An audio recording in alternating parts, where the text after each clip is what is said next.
Hey, what's going on, guys? Today we'll be discussing the top 12 tight ends heading into 2025.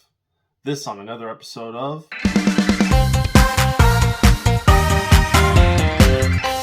So number 12, we have Cade Otton. Now, Cade Otton had a good year with the Tampa Bay Buccaneers in 2024, and I think he will still have a good year with them in 2025. I don't think it'll be anywhere near elite or even top 10 for that matter, hence why he's down here at 12. But with Mike Evans and Chris Godwin returning to take away the majority of opposing defense's attention, I think Otton will have a nice safety valve / third option role within the Tampa Bay offense. And I think with Baker Mayfield providing a stable quarterback presence, Otton will have a very good year, but he will not be top 10. So number 11, we have Kyle Pitts. Now, honestly, Kyle Pitts, will he ever break out? It feels like he won't, but I think he will do just good enough to be in the top 12 best tight ends in this upcoming season. The Falcons offense is looking forward to a new chapter headed by Michael Penix Jr., and I think Kyle Pitts will finally play a big part of it. He has the talent, he just needs to translate it to on-field. And I know we've been saying this every year, but I finally think it's his time. And if not, well, I didn't put him high enough to catch much flack for putting him on this list. And number 7 on this list, we have Zach Ertz. Now, Zach Ertz, talk about a man who can just keep playing no matter how old he gets. He has had a great revival of his career with the Washington Commanders. Even though he is over 30, I think as long as he's with Jaden Daniels on the Commanders, he will put up good numbers. Now, will it be a top 5 tight end season for him? Probably not. But I think in 2025, he will have a good enough season to crack the top 10. At number 9, we have Mark Andrews. Now, Mark Andrews is on this list in spite of the fact that he is most likely, he is the reason the Bills and the Ravens game ended as it did. I think he's still very talented, and even though he is aging, I think Mark Andrews will still put up a good 2025 season. Him and Lamar have a good relationship, and I don't see that changing anytime soon.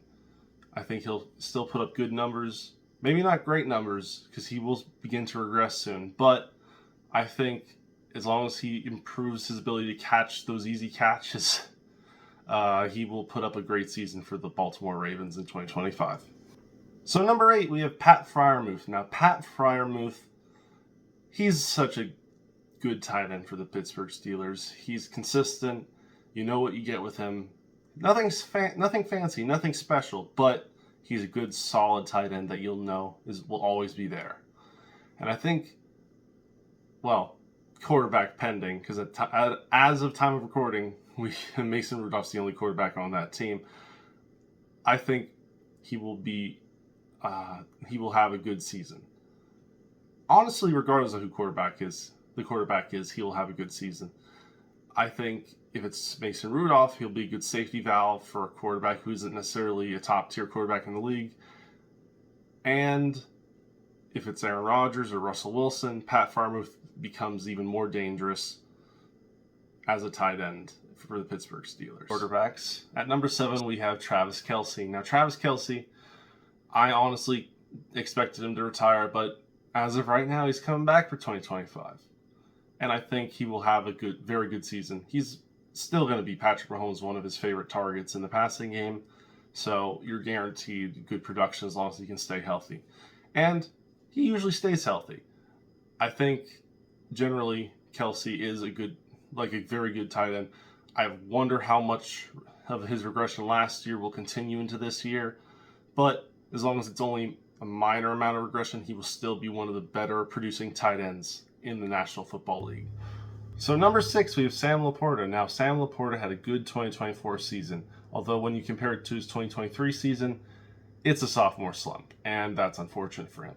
But I think he'll rebound. I think another year in the Detroit offense will help him refine his skills, and he will become a better tight end because of it. I think he'll put up better numbers and become a more key piece in the passing game. Of course, the one uncertain thing with this offense and this team as a general is they lost both their coordinators. So you don't know what the new coordinator will want to do with that offense. I think, though, his skills give him a nice baseline, and at the very least, he will probably produce a similar year as in 2024, which is still probably good enough to get him on this list. At number 5, we have Tucker Kraft. And Tucker Kraft is a boomer bust tight end. I think that's mostly because of the Green Bay Packers. Now, the Packers are a team that do not have a number one pass catcher, and that was apparent in 2024.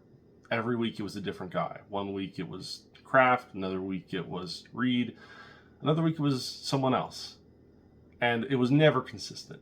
But Tucker Kraft's skills are good, and if he becomes consistently one of the guys who catches the ball more frequently for the Packers, his skills will come out, and he deserves his spot at number 5.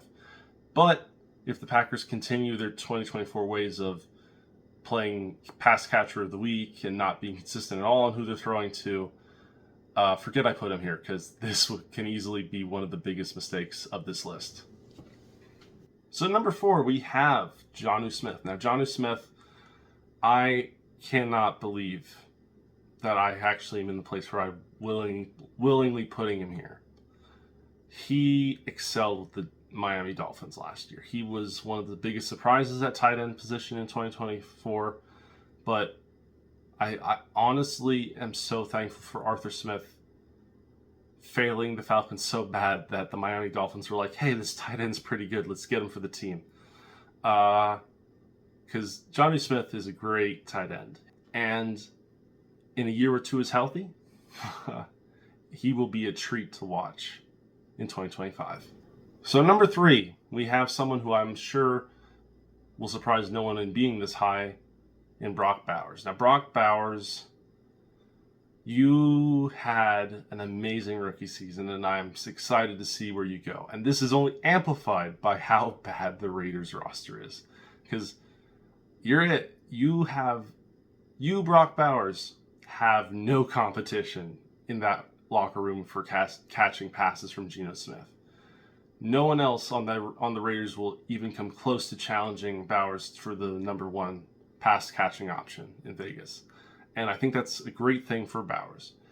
He will have another great season, barring injury, of course, which could be said for anyone on this list. But I think just the sheer volume that he will get by being the most talented person catching passes, it's ridiculous. The one thing that will hold him back, though, of course, is the Raiders being bad. But what you going to do? You're a good player on a bad team. Well, so number 2, we have Trey McBride. Now, McBride, he had a great season for the Arizona Cardinals. And as someone who's a Rams fan, I had to watch him twice a year. So I know he's very good. The one problem for him last year, well, he was on the Cardinals. That's already a problem. But 2, the touchdowns. The amount of passes he caught versus the number of touchdowns he caught is ridiculous. I don't know how the Cardinals could pass to him so much and not get more touchdowns to him. But he did get a few, but not anywhere near his skill level. I think that's more of a play calling thing, but I definitely think with another year of development on the Cardinals, I think he'll be more effective in 2025. Well, that's if Kyler Murray can actually stop playing video games for 5 minutes.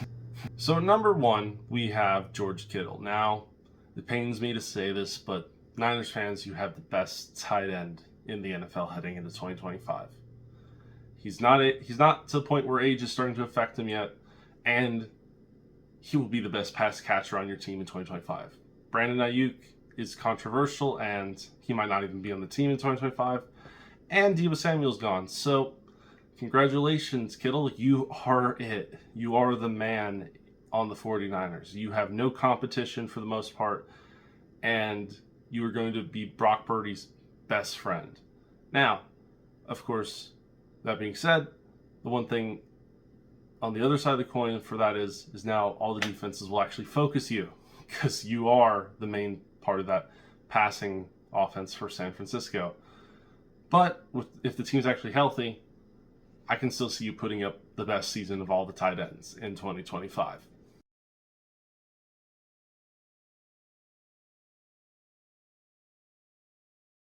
With that being said, guys, Please like, subscribe, share, and comment down below. I really appreciate all the support, and I hope to see you all here again.